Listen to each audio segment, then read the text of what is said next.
आज के मुख्य समाचार। बस्तर के लोगों का विश्वास जीता। इमर्जिंग बस्तर कार्यक्रम में बोले प्रदेश के मुख्यमंत्री।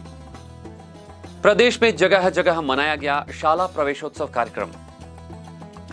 छत्तीसगढ़ के स्वास्थ्य मंत्री टीएस सिंह देव अपने 2 दिवसीय बस्तर प्रवास पर।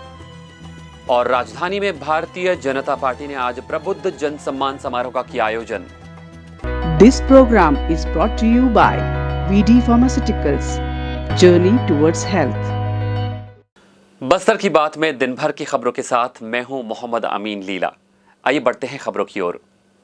कभी बस्तर को पिछड़ा जिला माना जाता था, लेकिन अब तस्वीर बदल चुकी है। आज का बस्तर विकास की दिशा में काफी आगे बढ़ चुका है। बस्तर को शांति, भाईचारे और प्रेम की धरती भी कहा जाता है। इमर्जिंग बस्तर कार्यक्रम में प्रदेश की मुख्यमंत्री ने कहा, हमने नक्सल प्रभावित बस्तर के लोगों का विश्वास जीता है। पेश है ये रिपोर्ट। मुख्यमंत्री श्री भूपेश बघेल ने कहा है कि बस्तर की धरती शांति, भाईचारे और प्रेम की धरती है। हमने बस्तर के लोगों का विश्वास जीतने, बस्तर के विकास और लोगों को सुरक्षा प्रदान करने का काम किया है। हमने लोगों को अधिकार संपन्न बनाने का काम किया है। मुख्यमंत्री श्री बघेल आज शाम अपने निवास कार्यालय में वीडियो कॉन्फ्रेंसिंग के जरिए इमर्जिंग बस्तर कार्यक्रम को संबोधित कर रहे थे। उन्होंने कहा कि सभी जानते हैं कि पहले बस्तर नक्सल गतिविधियों के प्रभाव में था, लोग दहशत में थे। ऐसी स्थिति को हमने संभाला, हमने बस्तर के लोगों का विश्वास जीता है। श्री बघेल ने आगे कहा कि सबसे पहले किसानों की ऋण माफी हमारी सरकार ने बनते ही किया।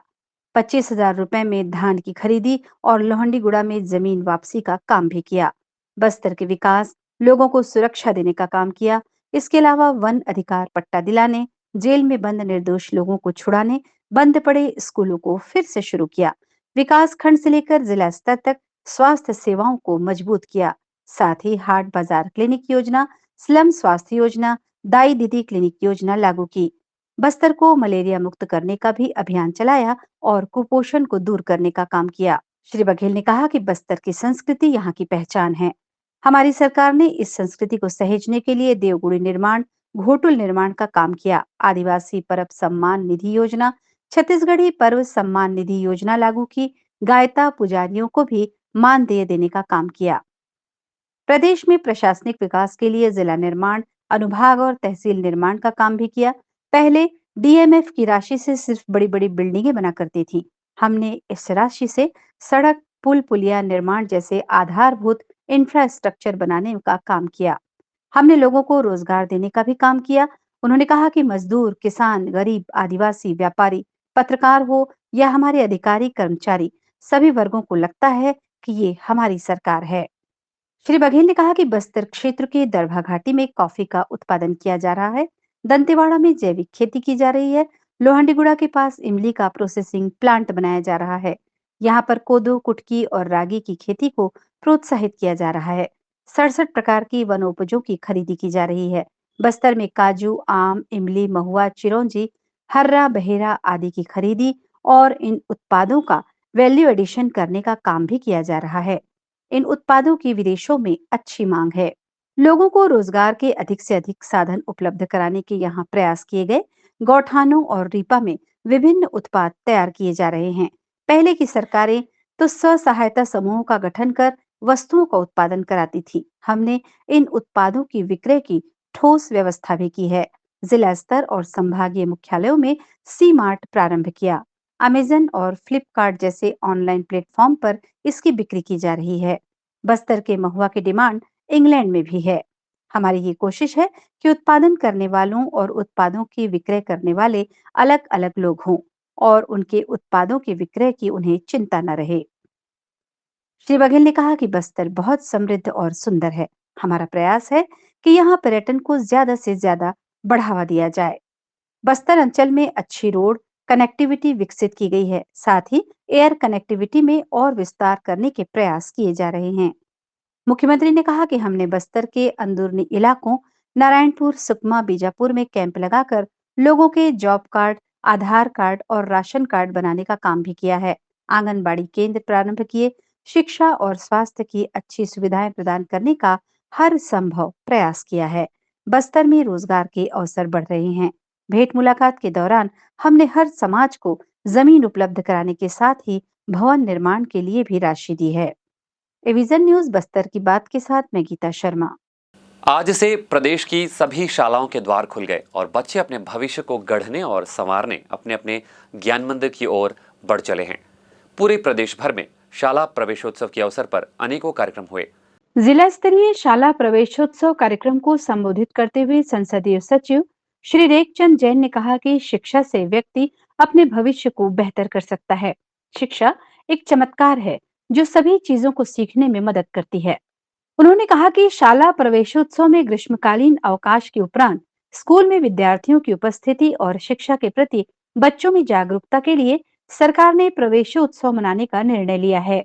सरकार ने लगातार शिक्षा के क्षेत्र में नई नई योजनाओं का क्रियान्वयन किया।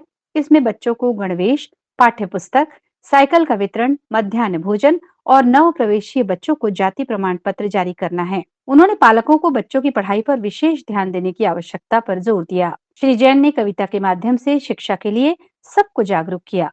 न छूटे इस बार शिक्षा है सबका अधिकार, हिंदू मुस्लिम सिख ईसाई सब मिलकर करें पढ़ाई। जिला स्तरीय शाला प्रवेशोत्सव कार्यक्रम का आयोजन सोमवार को पीजी कॉलेज ग्राउंड में किया गया। इस अवसर पर महापौर श्रीमती सफीरा साहू ने कहा कि शिक्षा बच्चों को भविष्य गढ़ने का ज्ञान देती है। विद्यार्थी देश के भविष्य को बेहतर करने में अपना योगदान देंगे। इस शाला प्रवेशोत्सव कार्यक्रम में जाति प्रमाण पत्र का वितरण भी किया गया, जो बच्चों के भविष्य के लिए लाभदायी होगा।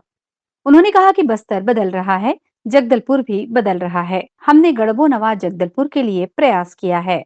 इस अवसर पर इंद्रावती बेसिन विकास प्राधिकरण के उपाध्यक्ष श्री राजीव शर्मा ने कहा कि हमारे जीवन के यादगार पलों में से एक ये भी है कि 2 माह की छुट्टी के बाद स्कूलों में शिक्षा के लिए फिर से प्रवेश करना। सरकार सभी वर्ग के लिए शिक्षा व्यवस्था कर रही है। अंग्रेजी में पढ़ाई के लिए विशेषकर कमजोर वर्ग के बच्चों और दूरस्थ क्षेत्र के बच्चों के लिए सरकार ने आत्मानंद स्कूल इंग्लिश मीडियम योजना का संचालन किया है, जो सराहनीय प्रयास है। नगर निगम सभापति श्रीमती कविता साहू ने इस अवसर पर कहा कि बस्तर के बच्चे पढ़ें और बस्तर के विकास में सहभागी बने। इस अवसर पर कलेक्टर श्री विजय दयाराम के ने बताया कि शासन प्रशासन अंतिम व्यक्ति तक शिक्षा व्यवस्था पहुंचाने के लिए प्रतिबद्ध है। इसके लिए जिले में संचालित समस्त शासकीय 2341 शालाओं में विद्यालयीन व्यवस्थाओं को सुदृढ़ीकरण किया गया है और छात्रों को मिलने वाली सभी निःशुल्क सुविधाएं जैसे गणवेश, पाठ्य पुस्तक, मध्याह्न भोजन, सरस्वती साइकिल योजना का क्रियान्वयन किया जा रहा है। वर्तमान में मुख्यमंत्री शाला जतन योजना के अंतर्गत लगभग 1114 शालाओं के लिए 70 करोड़ की राशि से जीर्णोद्वार और भवन उन्नयन का काम जारी है। इसी उपक्रम में समग्र शिक्षा द्वारा BIGS के अंतर्गत 94 शालाओं का मरम्मत कार्य भी कराया जा रहा है। शाला प्रवेशोत्सव के अवसर पर 50 नव प्रवेशित छात्राओं को सरस्वती साइकिल योजना के अंतर्गत साइकिल वितरण किया जा रहा है और जिले में कुल 5180 छात्राओं को सत्र 2023-24 में इसका वितरण किया जाएगा। शाला प्रारंभ के साथ ही 1,20,586 छात्रों को निःशुल्क गणवेश और 1,09,594 छात्रों को पाठ्य पुस्तक का वितरण भी किया जा रहा है। स्वामी आत्मानंद उत्कृष्ट विद्यालय में अंग्रेजी और हिंदी माध्यम में प्रयोगशाला, पुस्तकालय और सौंदर्यीकरण का कार्य भी कराया जा रहा है। नई शिक्षा नीति के अंतर्गत पूर्व प्राथमिक शिक्षा को शामिल करते हुए बालवाड़ी भी जिले में प्रारंभ की गई है, जिसमें सत्र 2022-23 में 122 बालवाड़ियों का संचालन किया जा रहा है। बालवाड़ी मुख्य रूप से प्ले स्कूल की अवधारणा पर आधारित है। शाला प्रवेशोत्सव के अवसर पर सांकेतिक रूप से कक्षा पहली के 5वीं 6वीं के 5 और कक्षा 9वीं के 5 विद्यार्थियों को तिलक लगाकर, पुष्पहार और मिठाई खिलाकर नव प्रवेशी बच्चों का स्वागत करते हुए उन्हें गणवेश और पाठ्य पुस्तकों का वितरण किया गया।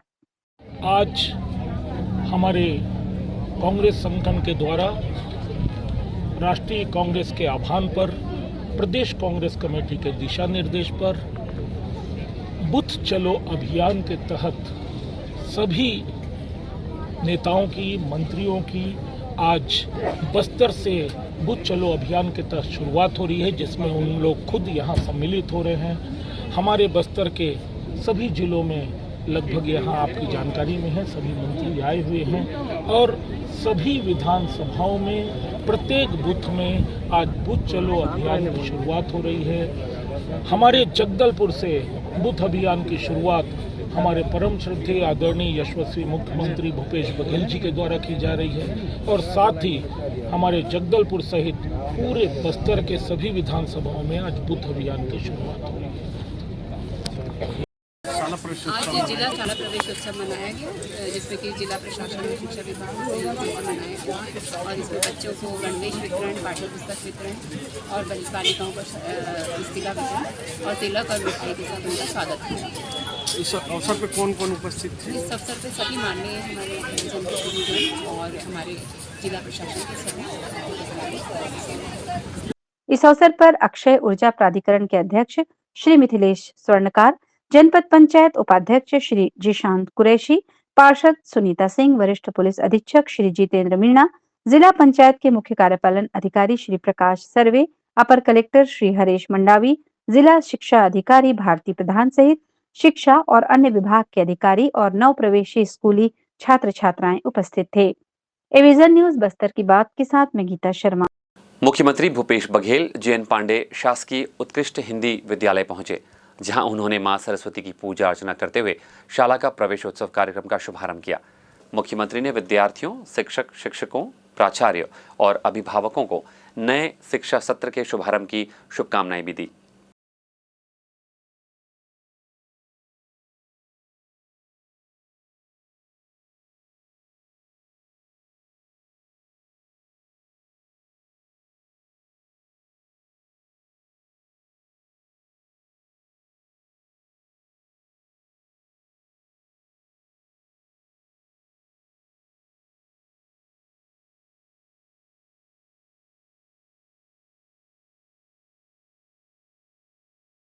वहीं जगदलपुर नगर के PG कॉलेज ग्राउंड में शाला प्रवेशोत्सव कार्यक्रम का आयोजन किया गया, जिसमें बस्तर कलेक्टर विजय दयाराम ने बताया, शिक्षा अंतिम व्यक्ति तक पहुंचनी चाहिए, जिसके लिए सरकार पूरी तरह से कटिबद्ध है।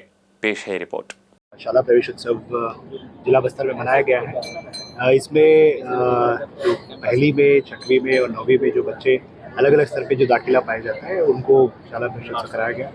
साथ ही साथ में साइकिल वितरण का कार्यक्रम भी आयोजन किया गया था, गणवेश, साथ ही साथ में पाठ्य पुस्तक का वितरण भी आज मंच कार्यक्रम के माध्यम के द्वारा कराया गया है।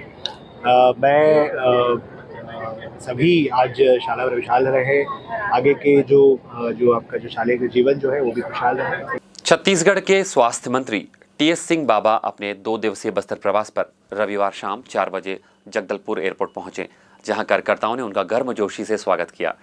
26 तारीख सोमवार को चित्रकूट विधानसभा के अंतर्गत कांग्रेस पार्टी द्वारा आयोजित बूथ स्तरीय कार्यक्रम में सम्मिलित होने वे लोहंडीगुड़ा पहुंचे।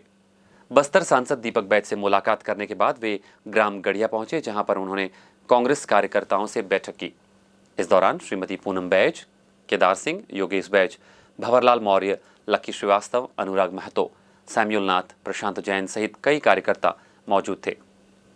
स्वास्थ्य मंत्री स्वर्गीय बलिराम कश्यप शासकीय मेडिकल कॉलेज डिमरापाल जगदलपुर में 50 बिस्तर यानी critical care health block CCHP का भूमि पूजन कार्यक्रम में सम्मिलित होंगे और 27 तारीख को नियमित फ्लाइट से वे रायपुर की ओर प्रस्थान करेंगे। राजधानी में सोमवार को भारतीय जनता पार्टी का प्रबुद्ध जन सम्मान समारोह कार्यक्रम हुआ, जिसमें भारतीय जनता पार्टी के राष्ट्रीय सह संगठन महामंत्री शिव प्रकाश मुख्य वक्ता के रूप में उपस्थित थे।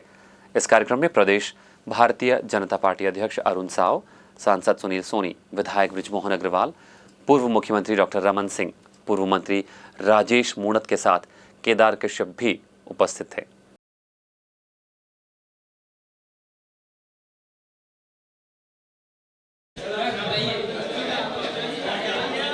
आज 25 जून केवल आपातकाल के उस काले अध्याय को याद करने का दिन, उसके साथ ही साथ मीसाबंदियों का सम्मान भी आज यहाँ पे किया गया और वो उस घटना को जो इतिहास में जयप्रकाश नारायण ने जिसे सबसे काला दिवस कहा था, 25 जून की वो आपातकाल का काल जब लाखों लोगों को जेल में ठूस दिया गया, प्रेस की आज़ादी का गला घोट दिया गया, 372 पत्रकारों को गिरफ्तार किया गया, 3000 से ज़्यादा प्रेस को बंद कर दिया, ताला लगा दिया गया, बिजली काट दी गई।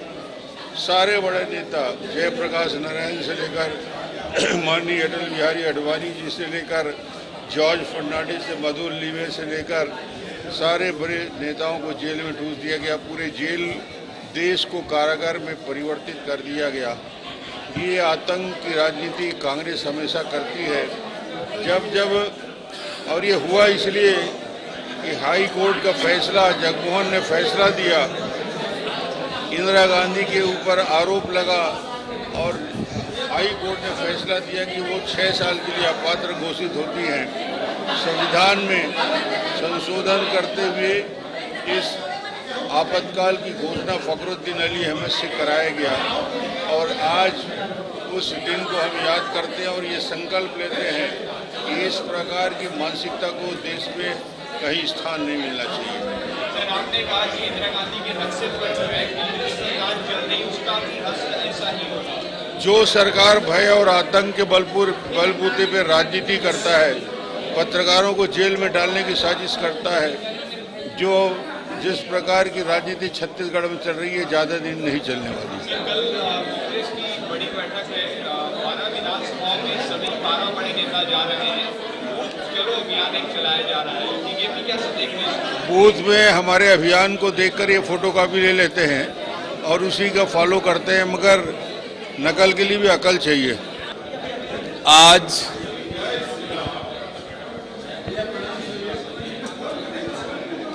आपातकाल की याद में संवाद और लोकतंत्र सेनानियों का सम्मान का कार्यक्रम आयोजित किया गया। कांग्रेस पार्टी ने और श्रीमती इंदिरा गांधी ने 25 जून 1975 को देश को आपातकाल में झोंका, नागरिक अधिकारों को छीनने का काम, प्रेस की स्वतंत्रता को छीनने का काम, न्यायपालिका के अधिकार को छीनने का काम कांग्रेस पार्टी और श्रीमती इंदिरा गांधी ने किया। भारत देश लोकतंत्र की जननी है, दुनिया की सबसे बड़ी लोकतंत्र है। उस पर सबसे बड़ा हमला किसी ने किया तो कांग्रेस पार्टी ने और श्रीमती इंदिरा गांधी ने किया था। दोबारा कोई ऐसी हिम्मत न कर पाए, लोकतंत्र को कोई नुकसान न पहुंचा पाए, इसलिए 25 जून को उस काले अध्याय का स्मरण करना और जो यातनाएं दी गई सत्ता बचाने के लिए, कुर्सी के लिए, जिस प्रकार से लोकतंत्र के रक्षा करने वाले, लोकतंत्र के समर्थकों के साथ जो ज्यादतियां हुई, चाहे वो प्रेस से जुड़े लोग हों, चाहे अन्य लोग हों, सबके साथ जो यातनाएं हुई, कैसी यातनाएं झेलकर उन्होंने लोकतंत्र की रक्षा की और आज उन सब के त्याग, तपस्या और बलिदान के बदौलत हमारा लोकतंत्र सुरक्षित है। और आज दुनिया ये कह रही है कि 21वीं सदी भारत की सदी है और इसलिए आज का यह कार्यक्रम है और हमने आज लोकतंत्र सेनानियों का सम्मान भी किया और उस दिन को, उस काले अध्याय का स्मरण किया है। आचार्य प्रमोद कृष्णम कह रहे हैं कि जो हिंदुत्व है भाजपा की बपौती नहीं है और हिंदुत्व की जो परिभाषा बीजेपी देना चाहती है, असल में वो हिंदुत्व ही नहीं। देखिए, आचार्य जी हैं, वो कांग्रेस का इतिहास पढ़ लें, कांग्रेस के बारे में जान लें और हमें हिंदुत्व का पाठ पढ़ाने की कोशिश ना करें।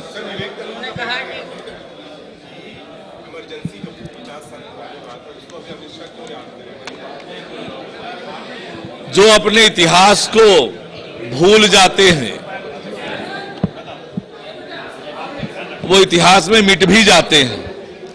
वो काला अध्याय, वो काले दिन किस तरह से 12 जून 1975 को श्रीमती इंदिरा गांधी के चुनाव को अवैध ठहराया गया, 6 साल के लिए किसी पद पर निर्वाचित होने के अयोग्य घोषित किया गया और अपनी सत्ता के लिए, पावर के लिए उन्होंने देश के लोकतंत्र का गला घोटने का काम किया।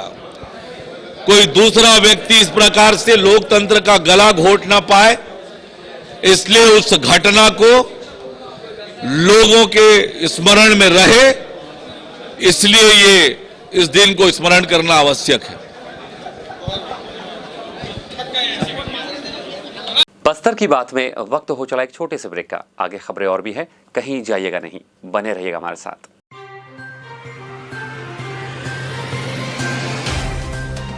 सफर जगतुगुड़ा से जगदलपुर का, नित नई करवट लेता शहर हमारा, चौक चौराहों से होता हुआ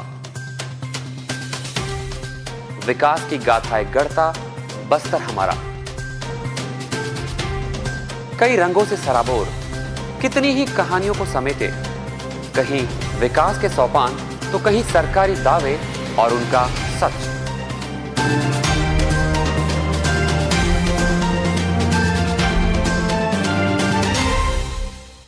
आतंक से दहलते जंगल, जमीन और जीवन,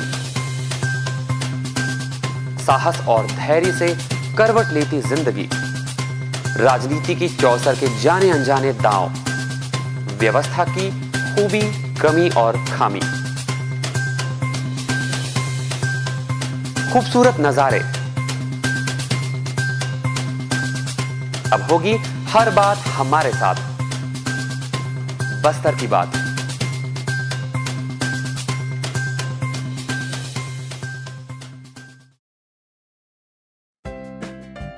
देश की जानी मानी इंटरनेट प्रोवाइडर कंपनी रेलटेल अब अपने शहर जगदलपुर में उपलब्ध। केबल टीवी और ब्रॉडबैंड पाइए एक साथ, बेहतर सर्विस, शानदार गुणवत्ता, हमेशा एक जैसी स्पीड यानी 100 Mbps। लॉन्चिंग अवसर पर पाइए विशेष छूट, राज्य के शासकीय कर्मचारियों हेतु 10% की छूट, साथ ही रेलवे कर्मचारियों के लिए विशेष छूट का प्रावधान।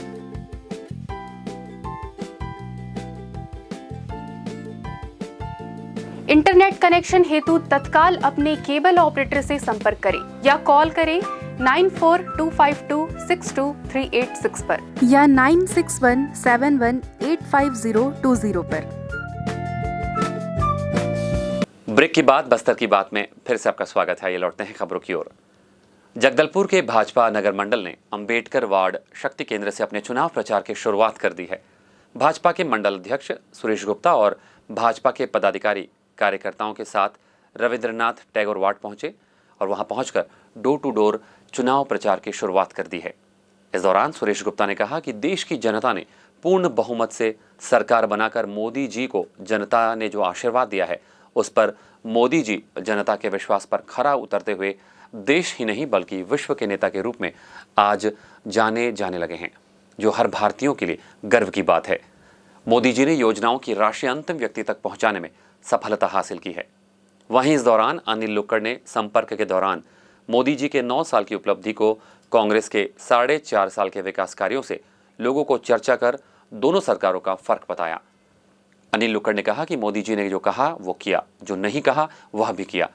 कांग्रेस ने गंगा जल लेकर कस्में खाई और अपने वादे भूल गई।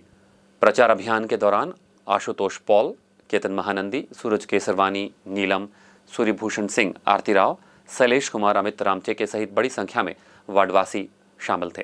सिरासार भवन में रविवार को जगन्नाथ महाप्रभु के 56 भोग कार्यक्रम का आयोजन किया गया। पेश है रिपोर्ट। कल जगन्नाथ महाप्रभु के 56 भोग कार्यक्रम में मुख्यमंत्री भूपेश बघेल वर्चुअल माध्यम से जुड़े। बारिश के कारण वो कल इस कार्यक्रम में प्रत्यक्ष रूप से उपस्थित नहीं हो पाए थे। गुंचा महापर्व में रविवार को सिरहसार भवन में बनाए गए गुंडीचा मंडप में आयोजित 56 भोग और आरती कार्यक्रम हुआ, जिसमें मुख्यमंत्री वर्चुअल रूप से शामिल हुए। उन्होंने कहा कि बस्तर दशहरा का और गोंचा पर्व का अपना अलग अलग महत्व है। मुख्यमंत्री ने कहा, गोंचा महापर्व का इतिहास 616 वर्ष पुराना है। ये 360 आरण्य ब्राह्मण समाज के इतिहास से जुड़ा हुआ है। उड़ीसा के ब्राह्मण बस्तर में आकर यहीं के हो गए। 360 आरण्य ब्राह्मण समाज की बस्तर की अपनी अलग पहचान है। हमारी संस्कृति की ये अनोखी परंपरा है। प्रदेश के गांव-गांव में स्थानीय स्तर पर अलग अलग अंदाज में विभिन्न तीज त्योहार मनाए जाते हैं। इसे प्रोत्साहित करने के लिए हमने विभिन्न योजनाओं की घोषणा की। आदिवासी गौरव सम्मान निधि योजना, छत्तीसगढ़ में खेलों को प्रोत्साहित करने के लिए छत्तीसगढ़ ओलंपिक की शुरुआत इसी उद्देश्य से की गई है। इस योजना के अंतर्गत ग्राम पंचायतों को हर साल 10,000 रुपए दिए जाने का प्रावधान है। हमारी संस्कृति और परंपराओं से पूरी दुनिया को अवगत कराने के लिए राष्ट्रीय आदिवासी नृत्य महोत्सव की शुरुआत की गई। राम वनगमन पर्यटन विकास परियोजना के माध्यम से उत्तर प्रदेश से भगवान राम के वनवास से जुड़े क्षेत्रों को पर्यटन के रूप में विकसित करने का निर्णय लिया गया। मुख्यमंत्री ने आरण्य ब्राह्मण समाज को बधाई देते हुए कहा कि समाज के लोगों ने जो प्रस्तुति दी, उनकी परंपरा को सहेज कर रखना और पूरे मनोयोग के साथ इस परंपरा को आगे बढ़ाना ही छत्तीसगढ़ सरकार का उद्देश्य है। इस अवसर पर उन्होंने बस्तर के सभी नागरिकों को बधाई दी। इस अवसर पर स्वास्थ्य मंत्री टी.एस. सिंहदेव, बस्तर क्षेत्र आदिवासी विकास प्राधिकरण के अध्यक्ष लखेश्वर बघेल, संसदीय सचिव और विधायक रेखचंद जैन, हस्तशिल्प विकास बोर्ड के अध्यक्ष चंदन कश्यप, चित्रकूट विधायक राजमन बिंजाम, क्रीड़ा अध्यक्ष मिथिलेश स्वर्णकार, मछुआ कल्याण बोर्ड के अध्यक्ष M.R. निषाद, इंद्रावती बेसिन विकास प्राधिकरण के उपाध्यक्ष राजीव शर्मा, श्रीमती सविता साहू, कलेक्टर विजय दयाराम सहित वरिष्ठ पुलिस अधीक्षक और समाज के गणमान्य लोग इस कार्यक्रम में उपस्थित थे। इस अवसर पर मुख्यमंत्री के द्वारा भवन निर्माण हेतु 50 लाख रुपए आरण्य ब्राह्मण समाज को प्रदान करने की घोषणा की गई। वहीं समाज प्रमुख द्वारा भूमि पट्टा प्रदान करने पर मुख्यमंत्री के प्रति आभार व्यक्त किया गया। रविवार के दिन तकरीबन 4 बजे सरगुजा के बतौली क्षेत्र में भारी बारिश हुई, जिससे जनजीवन काफी ज्यादा प्रभावित हुआ। आपको बता दें कि मानसून की आमद के साथ ही सरगुजा क्षेत्र में बारिश की शुरुआत हो चुकी है। बारिश ने बतौली में बरसात के व्यवस्था की पोल खोल दी है। आपको बता दें कि यहाँ पानी रोड के ऊपर बह रहा था। यहाँ नालियों की व्यवस्था ठीक नहीं है, जिस कारण बरसात का पानी नालियों में न बहकर रोड में बहता रहा, जिससे क्षेत्र के आम नागरिकों को काफी परेशानियों का सामना करना पड़ा। अब देखने वाली बात यह है कि ग्राम पंचायत बतौली मानसून में कैसी व्यवस्था कर इससे क्षेत्रवासियों को निजात दिलाती है।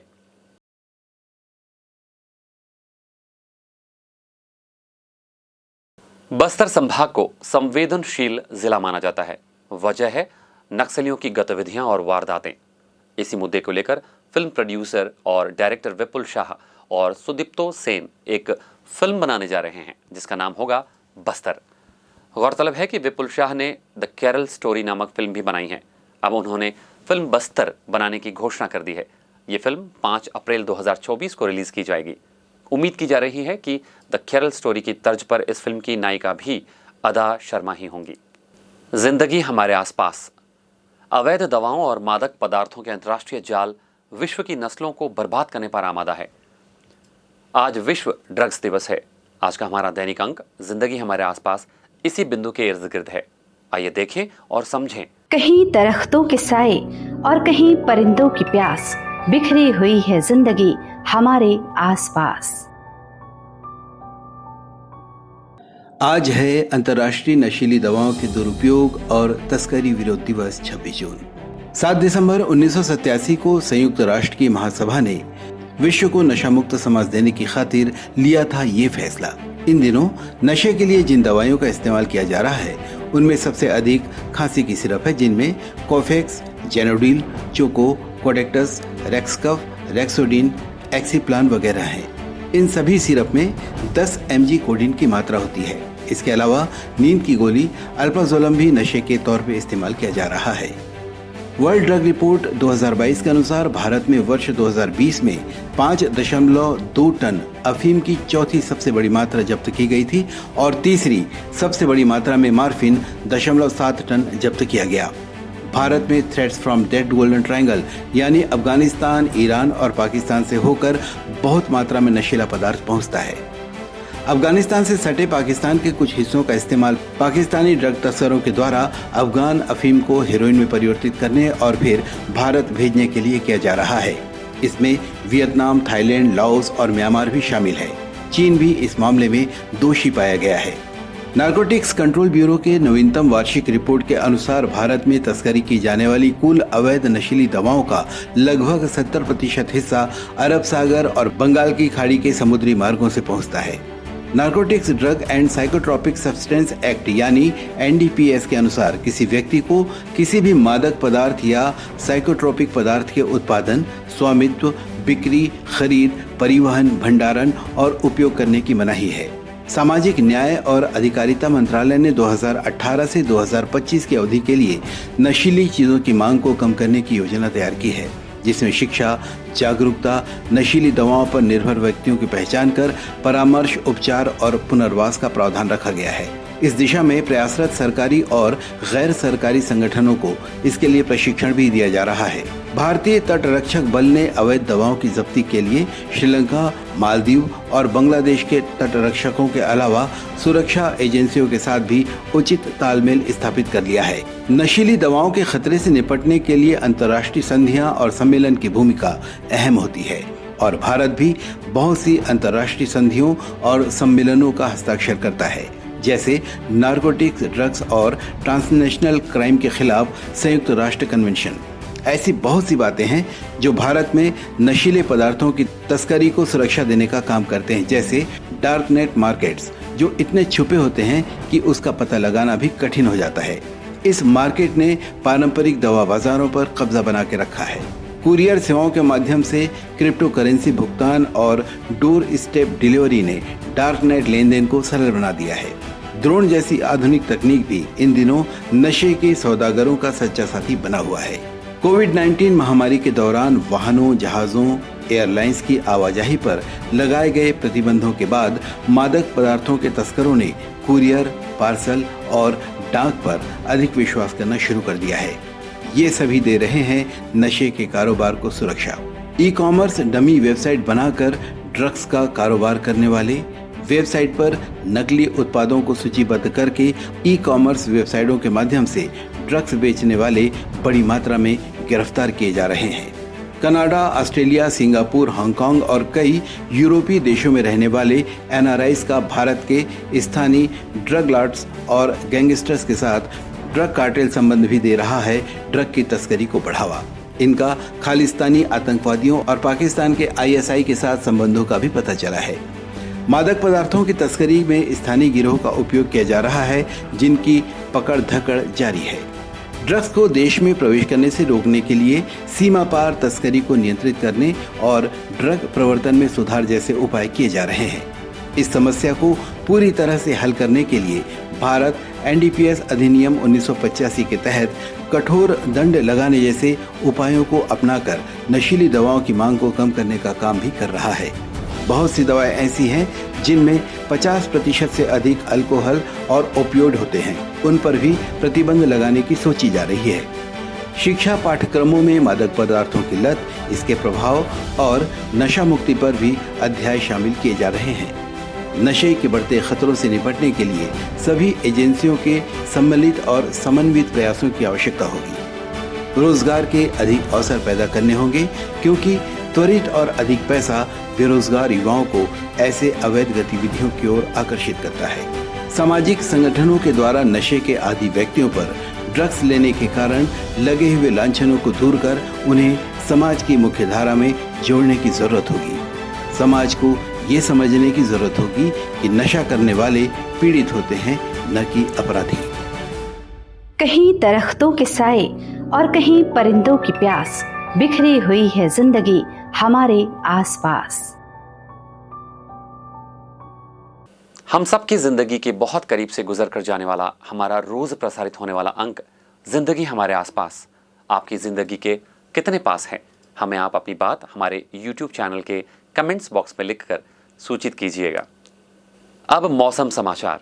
पूरे छत्तीसगढ़ में सक्रिय हो चुके दक्षिण पश्चिम मानसून की खबर के साथ जानिए क्या कहता है रायपुर का मौसम विभाग छत्तीसगढ़ के लिए। आज के लिए कहा गया कि पूरे छत्तीसगढ़ में कहीं कम कहीं ज्यादा और कहीं बहुत ज्यादा बरसात होगी, वो भी गरज चमक के साथ। भीगे भीगे इस मौसम में भी छत्तीसगढ़ के बलरामपुर का तापमान राज्य में सबसे अधिकतम रहा 31 डिग्री सेल्सियस और 23.6 डिग्री सेल्सियस पर एक बार फिर जगदलपुर बना प्रदेश का न्यूनतम तापमान वाला शहर। कहां कहां कितना पानी गिरा ये बताने पर आ जाए तो ये समाचार ना जाने कब खत्म हो। बस इतना समझ लीजिए कि छत्तीसगढ़ में हर दूर बरसात हुई। सख्त गर्मी से हम जंग जीत गए हैं, जश्न जारी रखिए। छत्तीसगढ़ की राजधानी भी अधिकतम 28 डिग्री सेल्सियस और न्यूनतम 24 डिग्री सेल्सियस पर दिन भर गरजता बरसता रहा। अब नहीं रुकने वाली ये बौछार। एविजन न्यूज बस्तर की बात के साथ मैं वीणा पाड़ीगार। आइए एक बार फिर से नजर डालते हैं आज की हेडलाइंस पर। आज के मुख्य समाचार। बस्तर के लोगों का विश्वास जीता, इमर्जिंग बस्तर कार्यक्रम में बोले प्रदेश के मुख्यमंत्री। प्रदेश में जगह जगह मनाया गया शाला प्रवेशोत्सव कार्यक्रम। छत्तीसगढ़ के स्वास्थ्य मंत्री टीएस सिंह देव अपने 2 दिवसीय बस्तर प्रवास पर।